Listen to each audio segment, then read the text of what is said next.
Okay, so it's been a couple of days since the Anime Vanguards update came out, and it's mainly because ALS dropped their update, and holy hell, the Gilgamesh Godly grind is crazy. But now I can actually start farming for Sid, and I already tried the game mode. It's pretty easy. I mean, I'm not gonna do it on hard mode. Like, hold on, did they like increase? Okay, it's 3%. Maybe I'll do the hard mode. Okay, maybe. But yeah, I'm just gonna be farming for Sid. I mean, now that it's 3%, I might. Yeah. I mean, easy mode was obviously easy. And what? So all I need is this. I'm not gonna Evo Delta just because I don't need her. Like, I've seen what Sid can do. I need Sid on my team. I'm probably gonna try to get Monarch on him. I don't know. Only luck will tell. But yeah, I'm gonna get into farming Sid. I'll be right back when I get him. All right, I finally got Sid. This took way longer than it should have. 6% per 6% chance that is. Like, let me see how many I've done. Cause like for I'd say most of my runs, I had the 2x thing on, whatever it was called, the fortune thing. Let me see. So I've done 11 of the normal ones, and then 24. Wasn't that bad, but 10 minutes clear. uh Oh well. Let me see how much I have. Okay, one. Ah, I'm just gonna do normal mode then. I'm not gonna waste my time on hard. I'll be back when I get 20. This is like another 10 minutes, 14 minutes. I don't know. I got the raid currency. Got the Eva item. I don't think there's anything that's special to Eva, or like you don't need kills. Let me see. What's his name? Delusional boy. Hmm. Okay, yeah, no kills. All right, I'm gonna roll some stats on him and I'll evo him and then showcase him. Okay, got him level 60. It's 2,500 to place. I don't really like that. Oh well. Okay, and also I'm probably not gonna roll on him because I just realized summer is coming up. So there's probably gonna be a summer update pretty soon, and I don't want to waste my rerolls on Sid just in case that summer Vanguard unit. I mean, they said it was going to be seasonal, right? I'm pretty sure. But in case that there is a seasonal summer unit that's Vanguard, he's probably going to be super OP. I don't really want to waste my rerolls right now. But okay. So on placement, 4,000 damage, 5.3 SPA, 22 range. Not bad, and got the Pac-Man AoE. Pretty nice. But let's see. So he has a gauge, fills up by 12.5%. That's pretty low. And then when it happens, swaps his counterpart. On entry, enemies in range take 80% of this unit's damage and buffs his self damage by 40%. And then he has the unknown element on attack. If this unit has already attacked the enemy, increases damage by 5%. And it seems like it stacks infinitely. And if the enemy has more health than this unit's damage, unit deals 40% more damage. That's pretty good. I don't know, I really want to reroll, but I don't at the same time. Alright, let me finish the showcase and then I'll think about it. Because I do want to use him because he's basically full AoE, and I do need a full AoE unit. Like, these two are good. I basically have Gogeta for early and then Sung Jinwoo for late, but I need a full AoE. This is like the closest thing I can get. Okay, so his first attack is just a bunch of slashes. Yeah, his damage is not going up at all. But it's mainly his passive. That's probably why. Okay, so his next attack, he's a cone. I'm not really a big fan of cone. I'm fine with Pac-Man because it's basically like full AoE, but cone, eh. It's like the same. Is it threads?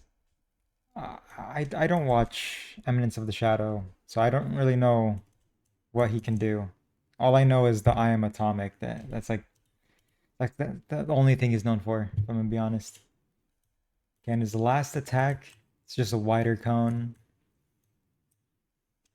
It's pretty just it's just overall alright animation. I don't really care too much. Using 24,000, 4.5 SPA with 44 range, and he gets an ability. Deals 600% of his damage on for the next attack to the highest enemy in range. That's pretty good. It's actually really, and it's only a 100-second cooldown. Can I pop this and then switch? And then I want to see if, okay, my eyes. I want to see if the cooldown goes back. So yeah. So what I'm gonna do right now, I'm just gonna wait for the ability to swap back, and then I'll sell him and re-upgrade him just to see Sid from the beginning. Overall, and also his price is the same as Sung Jinwoo's, I'm pretty sure. Sung Jinwoo is the same price. You know, they really should just add a bar that you could just autofill the swap meter. That's fine. Okay, cool. All right. So yeah, you could just cycle those abilities. Let me sell him. Let me get Sid ready. Okay, so Sid's first passive. So from what I read, it's the same thing as his first passive, but instead of doing 80% as a full AoE, it's 150% of his damage. And I think that's just to make up for the missing damage. I'm not too sure. But what the heck is this? Why do we have a tiny circle? I mean, it has a 2.7 SPA, but like tiny circle? Are we being real? Okay. Um, so first attack. Oh, let me show the attack effect. It's just slash. I'm just gonna upgrade until he gets his first attack. Okay, he gets a wide AoE. He does 20k every 5.3 seconds with 33 range. Not bad, but not the craziest. Oh, I didn't even read his other passives. Um, Whenever this unit gets a takedown, he gains 0.5% damage, 0.25 range, and then the cap is 100% damage and 50% range, but the buff is lost when swapped. Okay, so I'd say this is like an infinite mode passive. You're not really going to get this in like a story mode because like that other ability that the John Smith had, that one seems like a really good story mode boss killer. While this one just seems like infinite mode slash super late game to the point where abilities don't really matter. And then this unit is immune to debuffs. Okay, hopefully that means like that damage reduction thing. Because this is why I'm so tempted to roll on him. But Summer's so close, I don't know. So increased damage dealt by this unit based on the percent of missing HP on the enemy. Okay, that's pretty good. Okay, well his passive has been stacking up quite a bit. Eh, yeah, let me swap him out and then just get his damage normally. Okay, so right now with no passive stacks, or at least not that much, he's doing 17,000 every 5.3 seconds with 39 range. And then the next attack, he's on 31,000, 7.1 SPA, 47 range, and he does full AoE. And then maxed out, 37,000, 7.1 SPA, 50 range. It just keeps going up. I wish I could cancel it. Okay, and so his ability does 50% times the amount of swaps that this unit has done to all enemies in range. I mean, yeah, this seems like an infinite mode ability.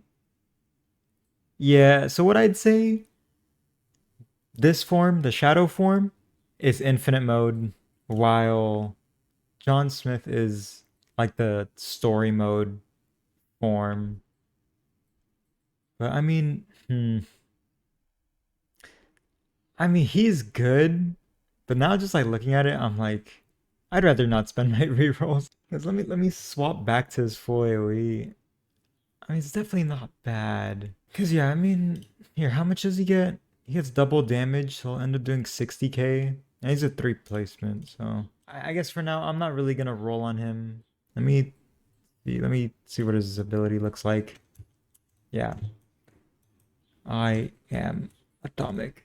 And then blows up everything. Okay, I couldn't tell which one was the ability and which one was the attack. Yeah, I don't think I'm going to roll on him. I think I'm just going to wait for summer. It's probably the smartest thing to do. I mean, just because like my team's already stacked. Like, I don't think there's a single thing I can lose unless it's traits disabled. But there hasn't been really many modes where it's traits disabled other than Odyssey and Boss Rush. Yeah, that's pretty much the end of this video. Yeah, so I hope you guys enjoyed. If you want to catch up or see whenever I post a video, you can join my Discord. I'll have a link down below. And yeah, I'll see you next time. Peace.